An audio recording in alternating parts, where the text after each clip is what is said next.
Okay, this is first day post-op. So yesterday I went in, had surgery. The hardest part, honestly, was waiting to go back from pre-op because of the COVID restrictions. I wasn't allowed to have anybody with me. So I couldn't have Debbie, I couldn't have Les, I couldn't have anybody with me. So I brought my emotional support COVID. Rona here was a huge hit with everybody in the pre-op, on the hospital floor. Everybody's liked him. So he's come along with me for walks and whatnot. Okay? Yep, doing okay. Just video journaling for myself. And that was a nurse's aide who's been wonderful. Her name is Neri. My overnight nurse was named Maria. I try not to be a difficult patient, having been on the other side of things before. I did manage to roll over on my call bell a few times, so we moved it the outside of the bed, so then it's there if I need it, but I'm not accidentally setting it off.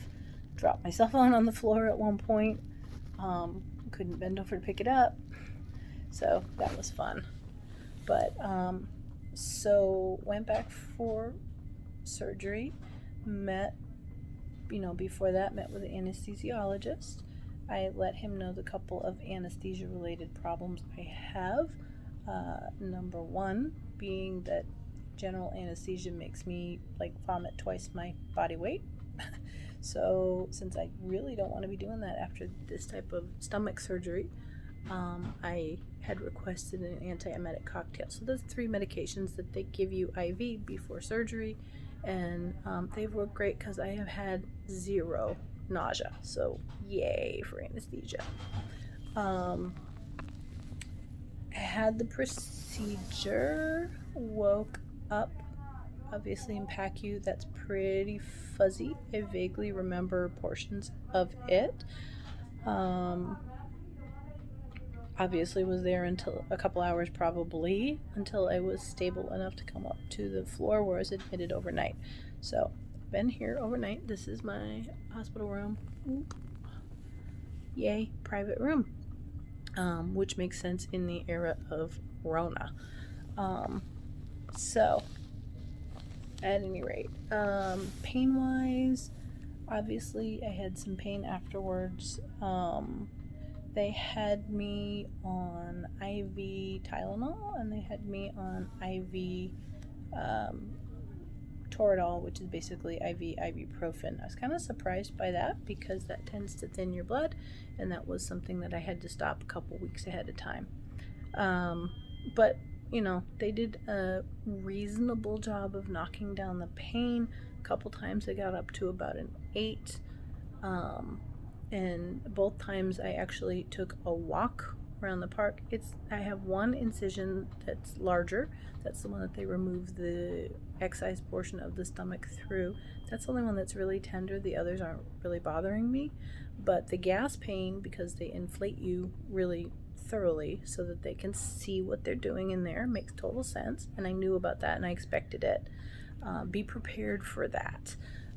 But I did have gas pain. No, it's not stomach gas pain. Gas rises. So it is in my shoulders. It is under my shoulder blades. And it was around my heart too. So I had mid-chest pain. And it wasn't cardiac pain, thankfully. So I didn't panic over that because I knew exactly what it was. And honestly, the best thing that you can do for that kind of pain, because pain medication doesn't help it, is get up and walk. First trip to the bathroom, I did have staff with me because I was real wobbly on my feet. I wanted to take a walk around the unit. I wasn't actually ready to do that until quite a bit later. So I think I took my first walk last night around 11 or so, and did a full lap around the whole nursing unit. Took my little Rona buddy with me.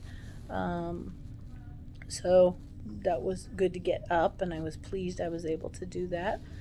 Didn't use a walker or anything. They offered one, but didn't need one. And I have there's the wall rails, so I figured I could grab those if I needed to. The one trip around tuckered me out. Of course, I was still keyed up and a little bit anxious after surgery because this is all a new experience, and that's how I seem to handle stress. So was tired but couldn't actually get to sleep. Probably about 2 o'clock in the morning, they actually gave me a single dose of Dilaudid because the Tylenol and Toradol alone weren't covering it. And that actually let me sleep for about 3 hours. So yay for sleep.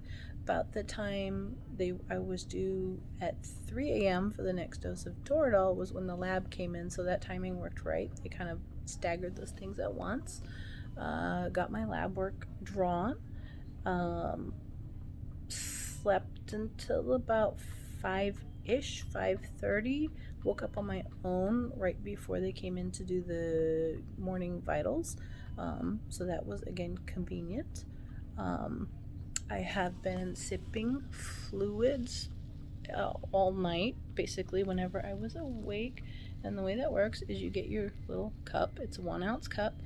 And you can have a sip about every 5 minutes. So that's like 1 teaspoon every 5 minutes. Really been working hard on that because I need to stay well hydrated. That's my main job and goal for today and the next few days. And I'm really hoping to get to go home today, and the kitty cats will not be allowed to jump on my stomach. But when I am home, of course, there won't be an IV for access for additional support, for hydration, so it's all on me. So it's literally, I'm going to be sipping all day long. I am on clear liquids today. I am probably going to be on clear liquids for the first few days. And then after that, I can have some full liquids, but I'm looking at 2 weeks minimum of just liquids, so no solids whatsoever. And I knew that was coming, and I was ready for it. So, at any rate, so this is entry from the hospital. So far, so good. I did a lot of research. I was well prepared. I think that's key to being ready to undergo this rather major procedure.